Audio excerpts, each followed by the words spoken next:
José Simonella con nosotros. Hola José, ¿qué tal? Buenas noches, ¿cómo le va? Buenas noches, Petete, un gusto. Bueno, un número alto de inflación de enero, ¿verdad? Muy alto, digamos 4%, después de un diciembre también de 4%, es decir, la inflación, lejos de ceder, se mantiene en valores que, si uno los anualiza, son preocupantes, ¿no? Y obviamente hacen pensar que la meta propuesta por el ministro Guzmán, deseable y que ha estado hablando estos días con el sector gremial del 29%, es una meta difícil de conseguir, ¿no? Claro, 29%, arrancamos con 4 por 12, si seguimos así, 48, 50, vamos a estar casi duplicando esa meta al paso que vamos, ¿no? Y ya veníamos de meses con levantada, ¿no? Sí, el mes, si uno toma la anualizada, en octubre fue cuando decreció de una forma más importante, ahí empezó a crecer. Los últimos meses han sido meses calientes. Yo creo que el primer trimestre de este año también va a ser caliente en términos de inflación, de incremento de precio. Si uno ve siempre, como decimos, Petete, que tener en cuenta que cuando uno ve 4% es el promedio de una canasta de bienes y servicios, pero lamentablemente los que menos tienen no acceden a toda esa canasta de bienes y servicios porque no van a restaurantes, no van a teatro, no van a cine y se concentran en alimentos y bebida, que es lo que más ha crecido, ¿no? Entonces ahí la inflación ha sido mucho más importante, 4,8% en este mes, y cuando uno toma el anualizado, más importante. Y además, si uno analiza con tranquilidad los datos propuestos por el mismo INDEC o provistos por el mismo INDEC, se da cuenta que la inflación termina siendo más baja en términos generales en el Gran Buenos Aires que en el resto de las regiones, ¿no? El Gran Buenos Aires, la anualizada, da 35, cuando el promedio del país da 38,5, pero si uno va viendo las distintas regiones va aumentando hasta una inflación casi del 50% en la zona noroeste, ¿no? Ahora, con solo ver la suba de los precios de los combustibles, uno ya se da cuenta para dónde va la cosa y para dónde van a ir los precios, ¿no?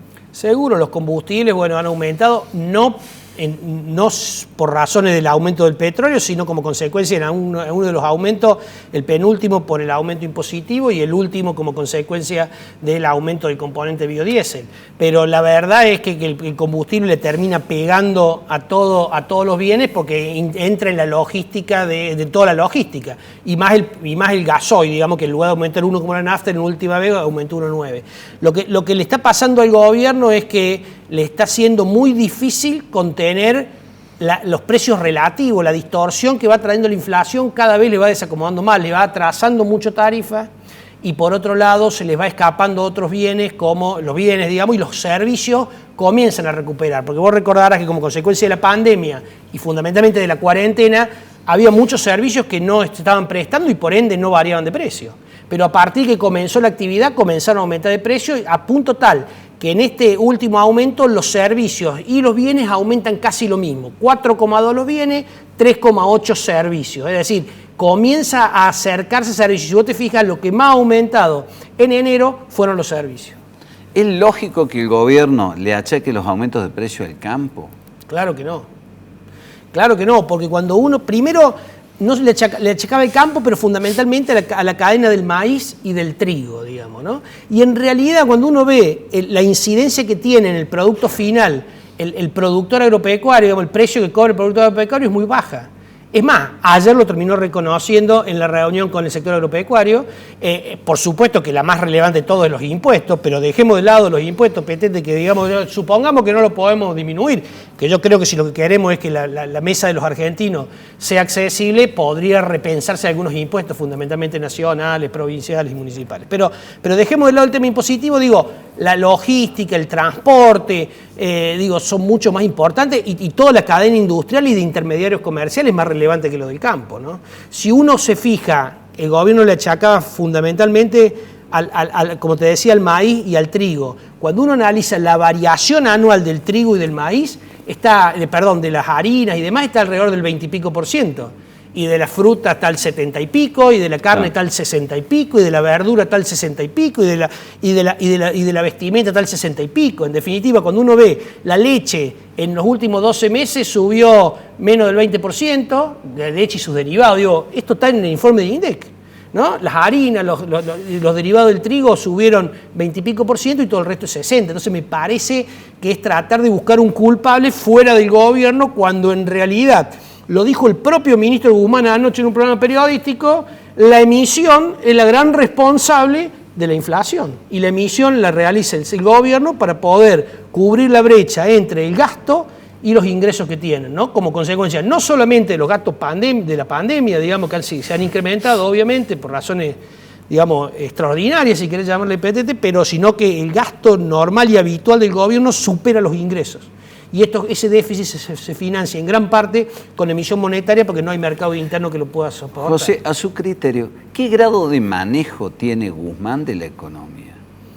¿O lo puentean o le juegan por el costado dentro del propio gobierno? Yo creo que Guzmán, cuando uno lo escucha hablar, habla con una lógica económica importante, se lo ve que es una persona formada, obviamente, y no dice cuestiones fuera de lo que la técnica indica.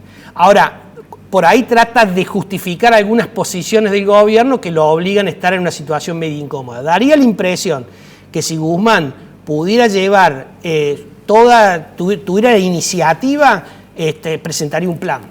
Daría la impresión de que si Guzmán tuviera que decidir, seguramente ajustaría tarifas, no para todos, pero sí para aquellos que la pueden pagar y no permitiría que la tarifa sea un ancla que atrase la tarifa y que en algún momento, digamos, un ancla para la inflación, que atrase las tarifas y que en algún momento explote.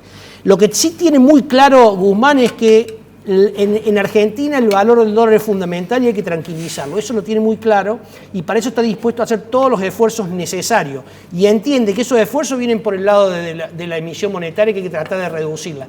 Me parece que cuando se lo decía anoche un periodista, se lo estaba diciendo a algún sector del gobierno como diciendo, muchachos, paremos la mano, porque si no, esta buena noticia que estamos teniendo por estos días con tranquilizar el tipo de cambio se nos puede ir de la mano y cuando se nos vaya el tipo de cambio se nos va la inflación. Y yo creo, Petete, que al gobierno lo único que le preocupa en términos de elecciones es que no se le escape la inflación y que no se le escape el tipo de cambio. La inflación se le está escapando, digamos, el tipo de cambio lo han logrado tranquilizar. José, ¿qué puede llegar a pasar con las paritarias? ¿Cómo jugará el tema de las paritarias? Porque se vienen meses calientes, ¿no? Y hay gremios que, bueno, juegan para el gobierno, pero también el gobierno necesita poner un techo con los gremios aliados en esa discusión, más allá del discurso para la tribuna de los sindicalistas. Yo creo que los sindicalistas, todos digamos, hay que reconocer que el sindicalismo ha hecho un gran esfuerzo para darle cobertura a las decisiones del gobierno, ¿no? Me parece que lo van a volver a hacer, van a aceptar paritarias al 29%, como aceptó Bancario, siempre es un gremio que marca un poco la pauta, con una pauta de revisión, y esa pauta de revisión va a venir después de las elecciones, pero me parece que 29% va a ser la pauta. Guzmán, digamos, ya esto es una cuestión de expresión de deseo, lo manifestó también antes de ayer y dijo los salarios le van a ganar entre un 2 y un 4% a la inflación, sí, porque él piensa en una inflación del 29, claro, y no en una inflación de casi 50 como piensan todos los analistas económicos y el propio relevamiento de expectativa de mercado así lo ha mostrado. Así que yo creo que los gremios van a seguir apoyando al gobierno y van a aceptar paritarias que saben que están por debajo de la inflación esperada, pero siempre y cuando le dejen la cláusula de revisión. Y después van a poner algunos gremios más combativos que van contra el sector privado a negociar paritarias sin techo para demostrar que también el gobierno se lo ha prometido fundamentalmente a Moyano, para demostrar que bueno, los que tienen posibilidad, los trabajadores que tienen posibilidad, tienen mejor remuneración. Bueno, esta pregunta es ya no como analista económico, sino como contador de lo que está pasando en la calle. Viale de la Cámara de Comercio informó que se han perdido en los últimos meses en Córdoba 30.000 puestos de trabajo. Esta mañana en Radio Mitre hicimos un informe con Leo Guevara, locales vacíos por todos lados, galerías vacías, locales que no se alquilan, ¿no? El cierre de Falabella.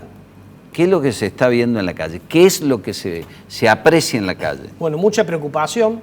Yo siempre digo, cuando una empresa cierra, no cierra solo por lo que pasó, sino por lo que viene, ¿no? Las empresas creen, cuando una empresa se va, decide irse a Argentina, una empresa como Falabella, que debe tener más de 20 años en Argentina, es porque lo que viene no es rentable para sus planes de negocios.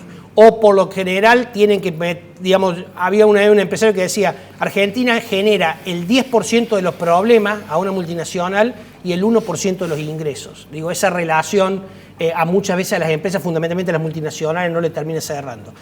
Yo creo que hay una gran preocupación en la gente. Cuando digo esto, no me refiero solamente a las grandes empresas que tienen la posibilidad de irse y de volver cuantas veces quieran, porque tienen estructura que lo permite, sino fundamentalmente en la pyme, fundamentalmente en el monotributista, en la empresa familiar que lo que hace es un autoempleo y a su vez explotado, digamos, se autoexplota. Hay muchos trabajadores laburando 20 horas, 10 horas, 12 horas. Entonces digo, ahí hay una gran preocupación por lo que viene, ¿no? Lo que viene no se lo ve bueno. Acá, digamos, confluye mucho la pandemia, la cuarentena que el gobierno decidió, la cantidad de empleados públicos que no están yendo a trabajar al centro, por ejemplo, y por ende mucha menos gente que circula, el transporte que durante mucho tiempo no funcionó. Digo, la verdad que en esta cantidad de locales vacíos está caída del salario real, lo dio el INDEC también ayer. El salario real cayó 3 puntos por debajo creció 3 puntos por debajo de la inflación, pero cuando uno lo desagrega creció mucho, digamos, depende si es informal o informal, esa variación es mucho mayor. Así que, digo, confluyen un montón de circunstancias, de nuevo, caída del poder adquisitivo de los ingresos, tanto de los fijos como de aquellos no formales, caída por ende, el nivel de actividad, muchísimas actividades que no han vuelto 100% ni que van a volver 100% en el corto plazo, la perspectiva no es buena, y una inflación que preocupa mucho porque, digamos, de nuevo, a nivel del 50% hace peligrar también la posibilidad de mantención de muchos comercios. José, gracias por haber venido, un gusto como siempre. No, muchísimas gracias a vos, Petete.